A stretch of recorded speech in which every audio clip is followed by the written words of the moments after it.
helada y húmeda mañana en la ciudad de Punta Arenas y en toda la región de Magallanes.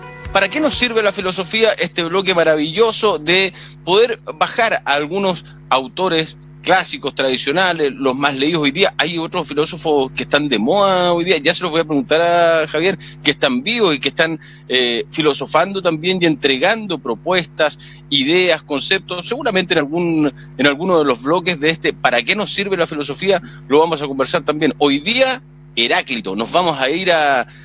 Bueno, ya nos va a contar Javier a dónde nos vamos a ir y quién era Heráclito, un filósofo además que quizás durante mucho tiempo no fue tomado en cuenta con la importancia que tuvo en la historia de la filosofía, pero que con el correr de los años y de la historia del mundo ha sido puesto en el lugar, según lo que hemos conversado más en la semana, Javier, que se merece, supuestamente. ¿Cómo está mi querido Javier Ruiz, sociólogo? ¿Para qué nos sirve la filosofía?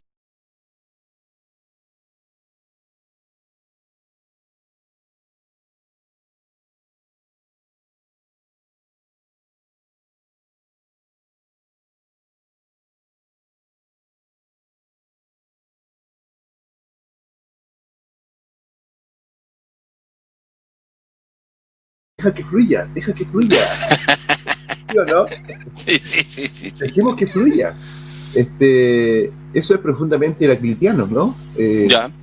Heráclito fue el primero en plantear esto de que la realidad es fluir.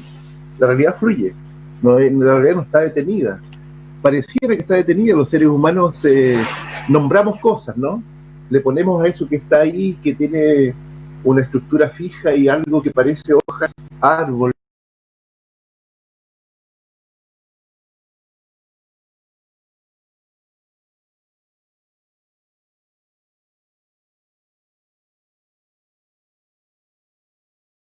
Agarrar la realidad, ¿no? Controlarla, frenarla, tenerla ahí quieta, porque no podemos vivir en un flujo, ¿no? Es muy difícil comprender la realidad como un flujo. Entender aquello es muy difícil, podría ser insoportable. Y entonces Heráclito dice, sí, está bien, las cosas se nombran, los seres humanos nombran, pero la realidad es un flujo, es un devenir constante. Eso es lo real. Lo otro es ficción, necesaria para vivir, pero lo real es que todo es un flujo. ¿Y qué es lo que fluye? ¿Qué es lo que fluye? Eso también es interesante. Lo que fluye es la realidad, ¿no? ¿Y qué es la realidad para Heráclito? La realidad es el todo. Si bien uno ve pluralidad de cosas, rocas, animales, objetos, seres humanos, planetas, el sol, el fuego, muy importante el fuego para Heráclito, esa pluralidad de cosas están contenidas en el uno, en algo que es el uno, en la unidad.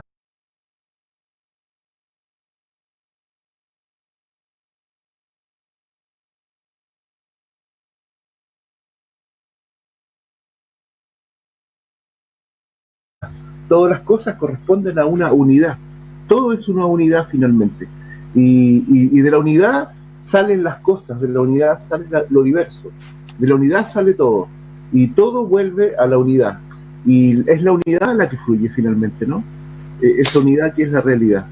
Ya quiero que profundice Javier en algo que también conversábamos ayer un ratito en la tarde, de que se me olvidó específicamente la frase, pero todo es lo mismo y los opuestos son lo mismo a la vez. Ya te lo pregunto, pero Heráclito es el que pasa, por decirlo de alguna manera, ¿no? Para bajarlo y hacerlo un poquito más entendible, pasa testimonio a Platón. Estamos hablando de la Grecia antigua, de una filosofía que se hacía de forma distinta, ¿no? Claro, Heráclito está en la transición entre la hegemonía de lo religioso en Grecia, fundamentalmente la religión délfica, la religión a Dionisos, la religión a Apolo, la gran religión griega.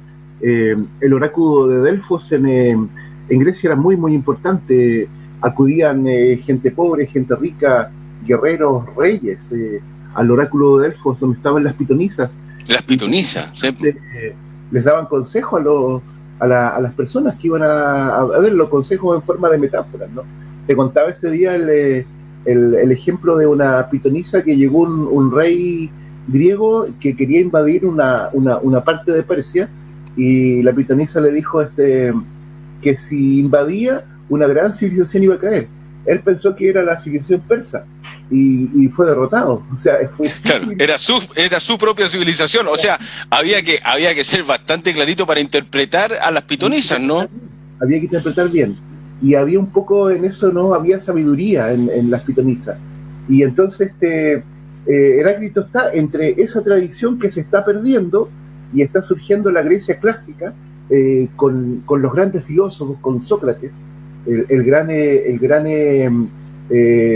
admirador por la juventud, el que llama a no adorar a falsos ídolos y hacer caso a la razón, porque de la razón nace lo bello, de la razón nace lo justo. Está luego Platón, ¿no es cierto? Aristóteles, que es una gran catedral del pensamiento, y antes de eso está Heráclito. En esa transición está Heráclito. Heráclito ya está pensando cercano a Sócrates, cercano a Platón, pero muy distante a la vez, y cercano también a esta religión délfica, ¿no? Es una mezcla de filósofo y sabio, y escribe de ese modo, ¿no? También escribe en metáforas. Su libro sobre naturaleza es un libro que se perdió, se quemó en la biblioteca de Éfeso, y quedaron fragmentos. Y algunos filósofos que hablaron del oscuro, de Heráclito del oscuro, quedaron fragmentos.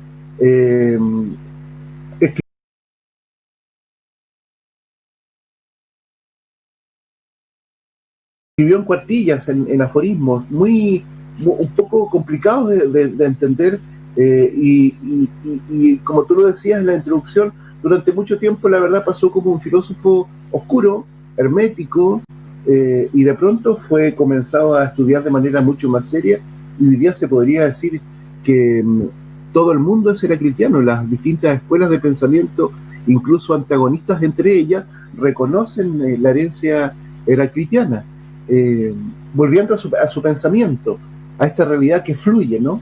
Como tú lo expresabas, recordando la conversación que teníamos. ¿Qué es lo que fluye? Lo que fluye es la realidad, pero la realidad puesta como una dualidad, ¿no? La realidad es una dualidad.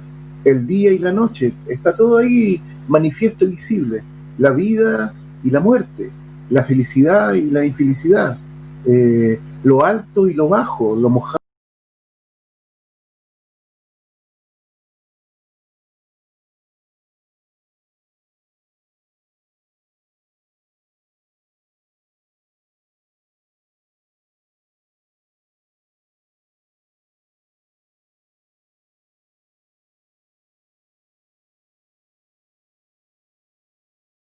Cómo poder también, una de las ideas de este espacio es traer ese tipo de pensamiento y tratar de colocarlos, interpretarlos con nuestra realidad, los ricos y los pobres, ¿no? Dabas un ejemplo muy interesante ahí cuando conversábamos. Sí, claro, lo interesante ahí, me parece que es muy importante esto, lo interesante de Heráclito es que él llama a prestar atención a ambos lados de la dualidad, es decir, no solo a uno, no solo un lado, no negar el otro lado, sino que la realidad está compuesta de dos contrarios que están en lucha, evidentemente, en tensión. La realidad es tensión y es cambio a la vez, pero a la vez están en armonía. Es una armonía y es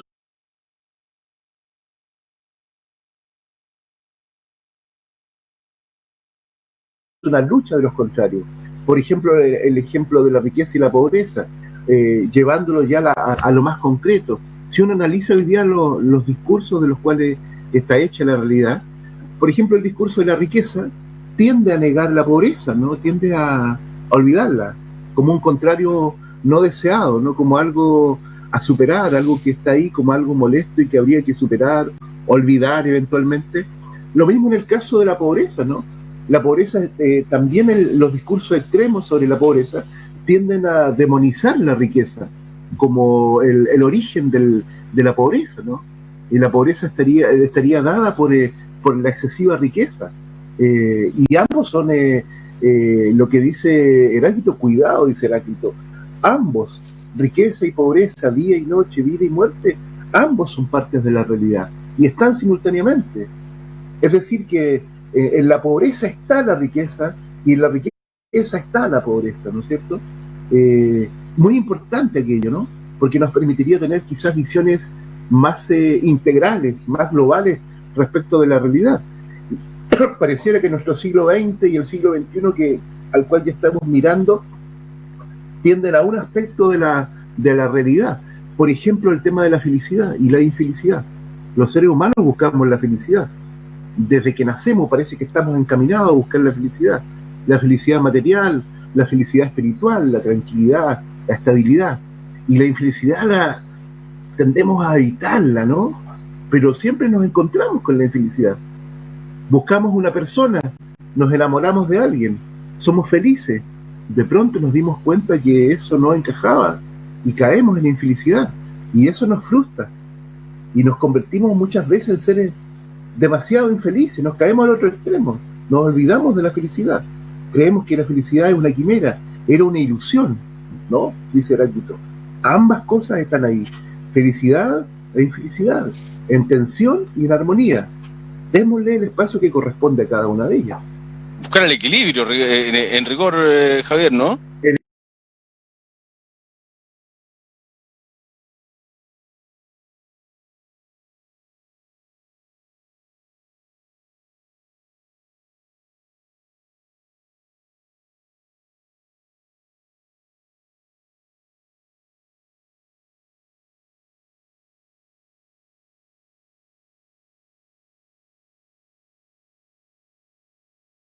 De escabullirle a la muerte, ¿no? No queremos enfermarnos, nos llenamos de medicamentos para no enfermarnos porque la enfermedad ya es la antesala de la muerte, pero vida y muerte están ahí, estamos ahí permanentemente, vida y muerte están ahí. La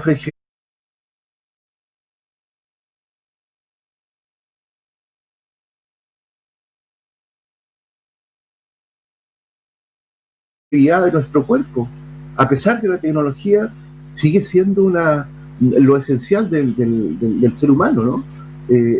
Hoy día la pandemia nos demuestra la fragilidad del cuerpo, ¿no? Y que aparentemente toda esta fortaleza tecnológica, cultural, que hemos construido, de objetos, etcétera, que nos muestran al parecer una vida segura, vino un virus y nos demostró que la muerte está aquí, ¿no? Está siempre aquí, está con nosotros. Es otro contrario en una dualidad permanente y en flujo, ¿no? Estábamos en la vida y de pronto apareció la muerte, ¿no? Al ladito. ¿No? No la queremos aceptar, pero no, además, bueno, ahí está en base a la interpretación y a la aceptación respecto de las realidades que vamos viviendo. ¿Cuál era su relación con la divinidad respecto de Heráclito? Eso es muy interesante porque volvemos, ¿no es cierto? Él está en la transición entre una filosofía, entre una religión délfica que aconseja, es decir, que se acerca de algún modo a una cierta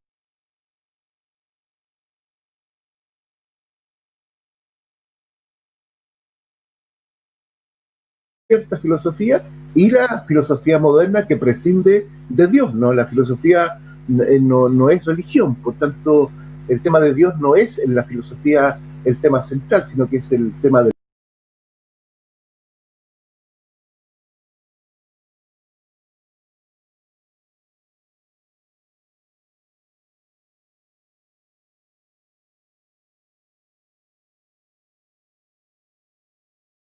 la dualidad. Heráclito dice, los contrarios se explayan, se extienden, pero hay un límite, ¿no es cierto? Hay un límite de la vida y ese límite da lugar a la muerte, ¿no? Y hay un límite. Ese límite es el campo de extensión del contrario, y luego del límite viene el otro contrario. Los contrarios transitan, ese es el fluir, transitan entre uno y otro. Ese es el fluir constante del devenir. Y estamos nosotros, los mortales, los seres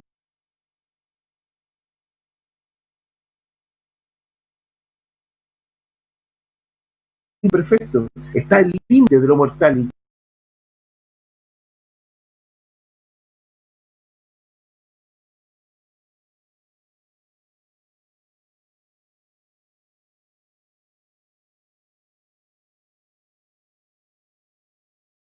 Dice Heráclito, aparece como lo inesperado.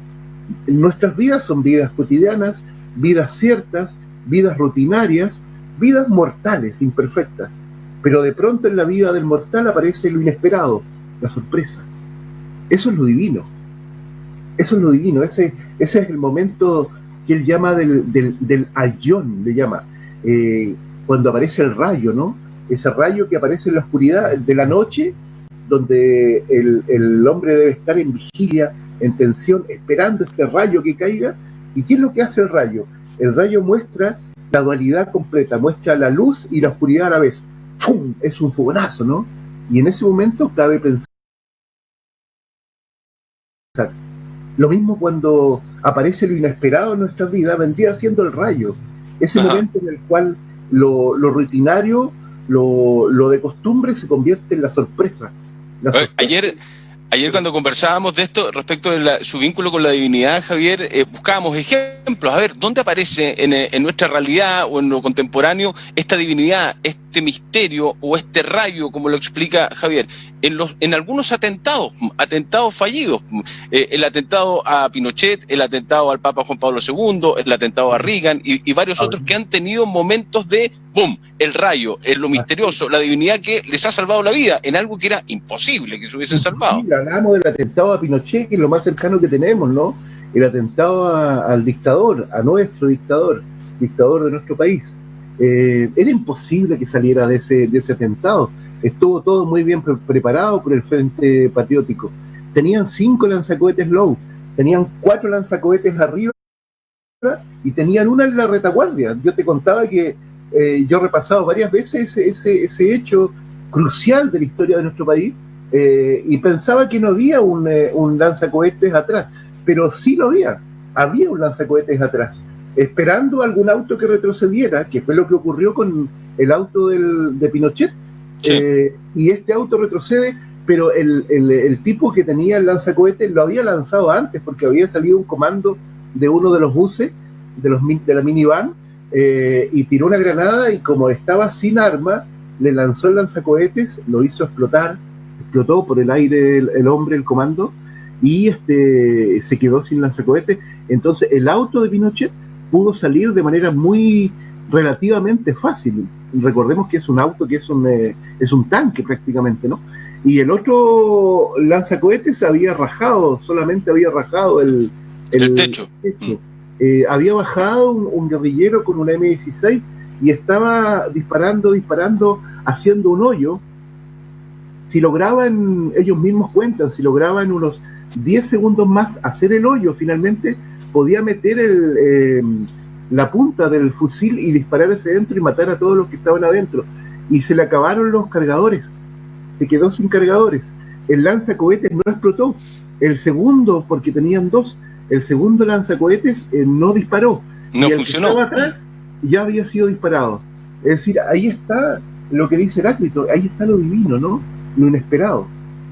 Bueno, y después, a propósito de esa conversación, nos recordábamos que sale Pinochet con la mano vendada mostrando la imagen de una virgen en una de las ventanas del Mercedes. Sí, la Virgen no recuerdo, pero ahí es una virgen. La Virgen del Carmen, creo que era. La Virgen del Carmen, claro. Pinochet ya después construye su narrativa, ¿no? Se le ve bastante temeroso, me parece. Hablando ya de Pinochet mismo, ¿no? De la narrativa de ese momento, me parece que nunca imaginó ese atentado, ¿no? Había mucha confianza. Pero ahí aparece esta divinidad, este misterio, este rayo. Lo último, me queda un minuto. La importancia del fuego en Heráclito, o sea, más allá de tantas cosas, ¿no? Porque los mismos aforismos, ¿no? Que hablábamos ayer, más de 100 aforismos, que son difíciles de entender también, que hubo que hacer un estudio exhaustivo para poder comprender de buena manera Heráclito. Pero el fuego, la importancia del fuego para él. El fuego lo es todo. El fuego es el que enlaza. El fuego el fuego proviene de algo, de una transformación, no es una alegoría. Se distancia un poco de los pitagóricos que dicen que son los números, de aquellos que plantean que es el agua, el origen de todo. Él dice sí, en el caso mío yo digo es el fuego, pero eso es como una alegoría, ¿no? Porque es más profundo que eso. Muestra el fuego como una alegoría, como un símbolo, porque el fuego proviene de una transformación, de una madera que se transformó, de un elemento combustible que se transformó en esto que se llama fuego, y el fuego a su vez transforma también otros elementos, no combustiona, enlaza. es el enlace del cambio, el fuego en la Tierra y el Sol en el cosmos, ¿no? El Sol también es fuego que cambia, ¿no? Que afecta. Y entre el Sol y el fuego está el rayo enlaza ambos fuegos que están en la Tierra y en el cosmos. El fuego es muy importante porque mediante el fuego lo que quiere demostrar Heráclito es este devenir del que hemos estado hablando, ¿no? Cómo las cosas están permanentemente transmutando de una a otra. Que me encanta este bloque. Y la gente comentando, agradecido, y aunque don Javier diga que la filosofía no nos sirve para nada, yo creo que también nos sirve para interpretar algunas cosas de la realidad, mi querido Javier. Muy importante. Es muy importante, pero no sirve para nada. Un abrazo, Javier. ¿Para qué nos sirve la filosofía? Vuelve el otro jueves. Ya diremos con qué. Vamos a ver.